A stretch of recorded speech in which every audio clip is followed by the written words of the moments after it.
Close your eyes for a moment and picture it. It's 1980. The air smells faintly of hairspray mixed with fried fish and chips from the corner chippy. Somewhere in the background, Sweet Dreams by the Eurythmics drifts from the radio, and your dad has just walked in holding a VHS rental of Back to the Future, even though it hasn't even been released yet. Britain in the 1980s was loud, chaotic, and unashamedly colorful. Kids played outside until the streetlights flicked on, the milkman still made his rounds, and everyone seemed to know someone who recorded songs from the radio, inevitably catching the DJ's voice mid-chorus. But it wasn't all neon socks and top of the pops. Beneath the perms, polyester suits, and glittering fashion, Britain was undergoing enormous transformations politically, culturally, and socially. Communities were shifting, music scenes were exploding, and technology was slowly seeping into everyday life, changing the way people connected, entertained themselves, and experienced the world. It was a decade full of contradictions, full of energy, and unforgettable moments that shaped a generation. If this content speaks to you, don't let the story end here. Leave a comment, join the conversation, and help us keep these voices alive. Subscribe for more journeys through time, and together, let's ensure these cities are never forgotten. Without further ado, let's continue. Life had its own rhythm. Mornings were filled with the smell of toast on the rack and the comforting aroma of gravy for Sunday roasts. Class distinctions were everywhere. Working-class families lived in terraced houses with coal fires, lace curtains, and the warmth of a tightly knit community, while middle-class households proudly displayed their microwaves, food processors, and color TVs, though they were rarely used to their full potential. Sundays were sacred: roast dinners, mashed potatoes, seasonal vegetables, and the soft hum of the 3 TV channels, for if you were lucky. Kids ate sugary Frosties with reckless abandon, wore scratchy uniforms, and biked around cul-de-sacs after school, their laughter mixing with the calls of neighbors. Small things mattered: a game of catching garbage pail kids as if it were currency, a race to be home before the neighbors started gossiping, or helping with little errands. Teens lived for mixtapes, weekend trips to Woolworths, and the thrill of strutting around in a Walkman, feeling like untouchable legends. Adults smoked everywhere, at home, in the office, and in cars. Fathers loosened ties for Coronation Street, mothers ruled the VCR, and everyone seemed to find comfort in routines that made life feel safe and familiar. Homes were filled with floral wallpaper, brown carpets, and Babycham bottles displayed for company. Televisions were wooden boxes, phones had cords, and owning Betamax instead of VHS was a gamble that could spark envy or regret. Life was tactile, social, and unhurried, with neighborhood chats over garden fences, cuppas shared with friends, and visits to the post office forming the core of daily routines. Cars were boxy, loud, and smelled faintly of crisps and cassette tapes. The streets were dominated by Ford Escorts, Vauxhall Cavaliers, and the occasional Triumph or Austin. Navigation was an art, Dad holding a folded map while Mom shouted directions from the passenger seat, creating a shared family ritual of laughter and exasperation. Buses were red, crowded, and exhilarating, especially the coveted top front seat on a double-decker, with tickets clunking from the conductor's machine like little treasures. Trains were unreliable, freezing in winter and roasting in summer, served with cardboard cups of tea and orange-brown seats that left a faint train smell on your clothes. Holidays were modest but magical: butlins or caravans on windy coastal beaches, raincoats in July, ice cream 99 flakes wrapped in towels, and sand in every crevice. Trips abroad were aspirational: Spain, sunburn, sangria, and the awkward, charming attempts to ask for chips in your best holiday Spanish. Clothing in the 1980s Britain was bold, brash, and unforgettable. Neon leggings, oversized jumpers, and shoulder pads that could almost support a small aircraft were everywhere. Hair defied gravity. Perms, teased fringes, and mullets were common, and hairspray was more atmosphere than product. Subcultures dominated the streets.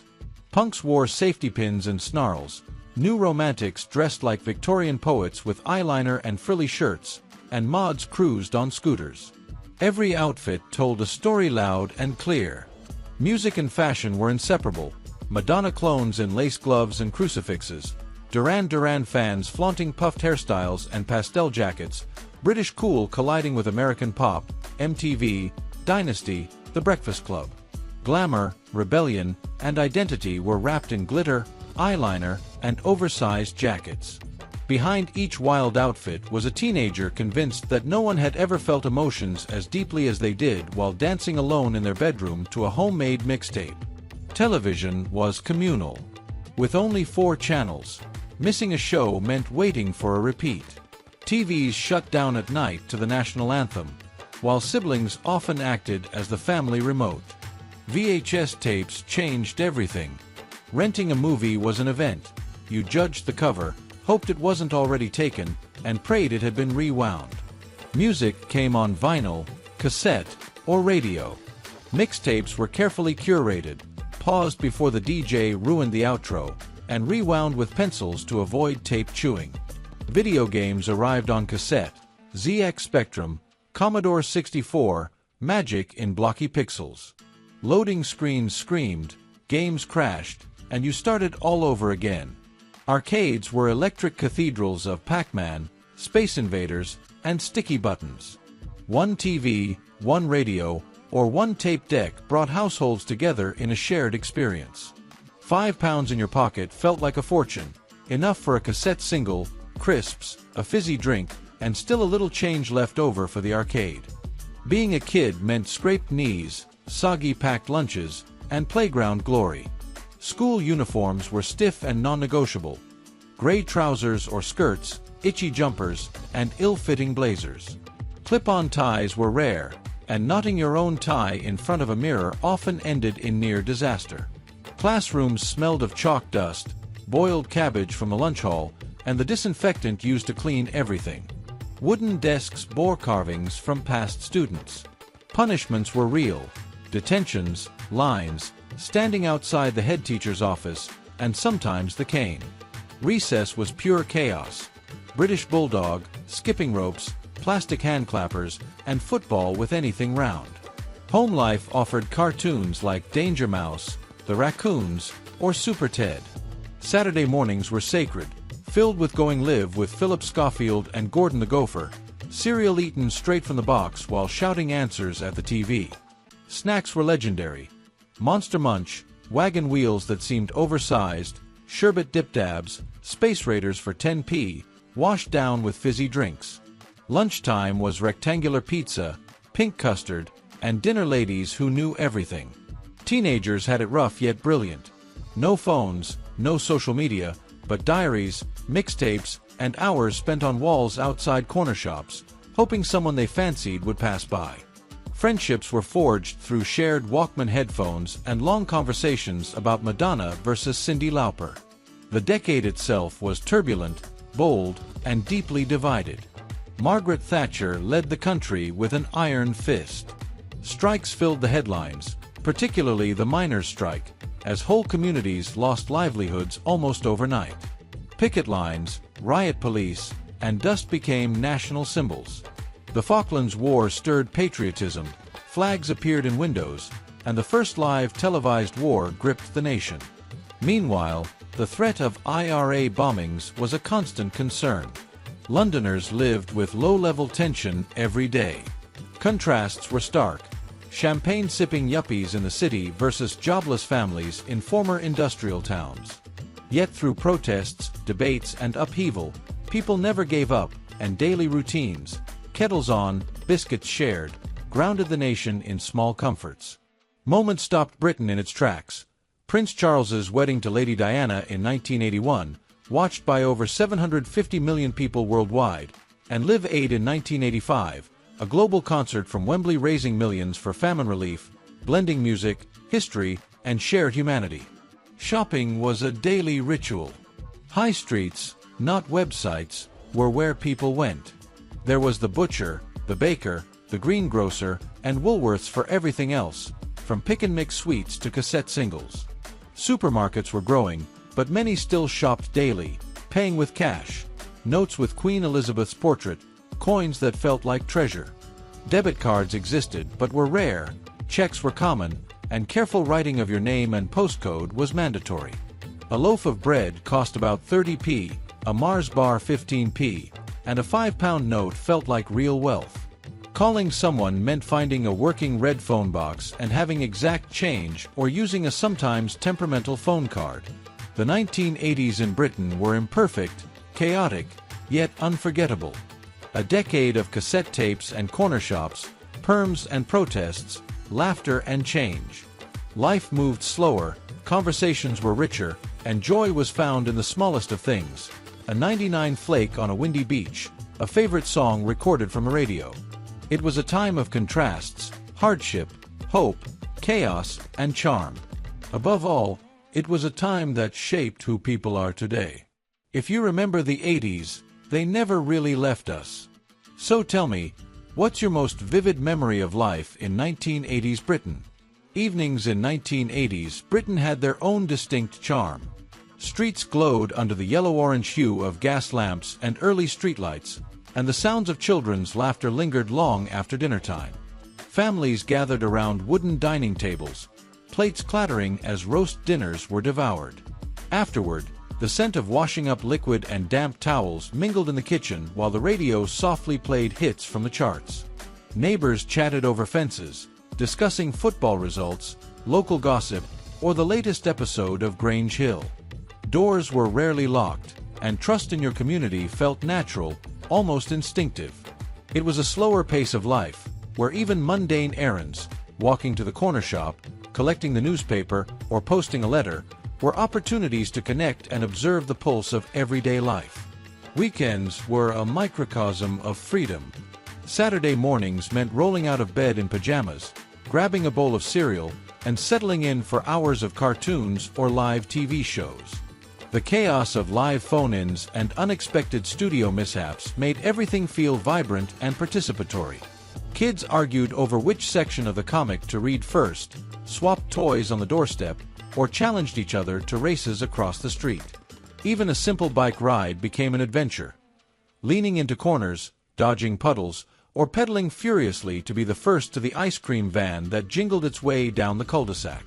Saturdays were also when the arcades opened their doors, glowing with neon lights and filled with the beeps and clangs of Pac-Man, Galaga, and Space Invaders. The smell of old vinyl, burnt candy, and the faint musk of sticky floors made arcades an irresistible temple for teenagers and preteens alike. Shopping wasn't just about buying things, it was a full sensory experience. Woolworth's aisles were a paradise for children, brimming with toys, school supplies, candy, and cassette singles. Pick-and-mix counters were kingdoms of sugar. Cola bottles, jelly snakes, and fizzy worms piled high as kids debated which to sneak into their paper bags. Local grocers were more than stores, they were extensions of the family. Shopkeepers knew every regular customer, their preferences, and often added an extra treat when no one was looking. Meanwhile, the high street buzzed with people in neon jackets, shell suits, and trainers, each window display a mini spectacle, promising novelty, fashion, and aspiration. Even visiting the butcher or the baker felt like a ritual, with metal scales, brown paper bags, and the smell of freshly baked bread adding to the tactile, immersive experience of daily life. Music had a magnetic power, weaving through every moment of the decade. Kids recorded songs off the radio, rewinding and splicing tapes with pencils, while teenagers obsessed over mixtapes, sharing them in secret exchanges. Vinyl records spun on turntables at home, their pops and crackles a comforting backdrop to weekend parties or rainy afternoons. Every teenager with a Sony Walkman carried a personal soundtrack, creating a bubble of private joy in public spaces, on buses, in playgrounds, or cycling to friends' houses. Music wasn't just entertainment, it was identity, rebellion, and emotional expression. From Duran Duran to Madonna, Boy George to Wham! Each record, lyric, and video shaped how young people dressed, moved, and interacted. Even small rituals carried significance. Morning milk bottles clinking on doorsteps, the metallic tinkle of coins in red phone boxes, and the hiss of a soda stream in the kitchen created routines that felt comforting and magical. Newspapers delivered door-to-door taught responsibility. while public information films instilled caution in ways that lingered long after the screen went black. School was a world of structure and chaos. Wooden desks scratched with initials, stiff uniforms, chalk dust, and canes coexisting with games of British bulldog, skipping ropes, and arguments settled with playful logic. Lunchtime meant puddings, corner shop snacks, and camaraderie in sticky, warm classrooms. Friendships were built on shared experiences, whispered secrets, and long walks home under the dim streetlights. Evenings often ended with communal viewing experiences. Families sitting around TVs for Coronation Street, Top of the Pops, or the latest movie on VHS. The lack of choice paradoxically gave life a rhythm. Everyone watched the same shows, everyone sang the same jingles, everyone paused for commercial breaks together. Weekends at the beach were punctuated by Radio 1 roadshows, bringing live DJs, bands, and prizes to seaside towns, turning ordinary sand and surf into spectacles of music and shared excitement. Holidays and domestic trips felt just as memorable.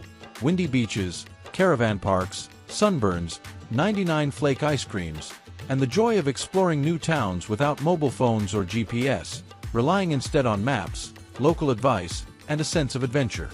If these memories moved you, don't let the story end here. Leave a comment, join the conversation, and help us keep these voices alive. Subscribe for more journeys through time, and together, let's ensure these cities are never forgotten. See you next time.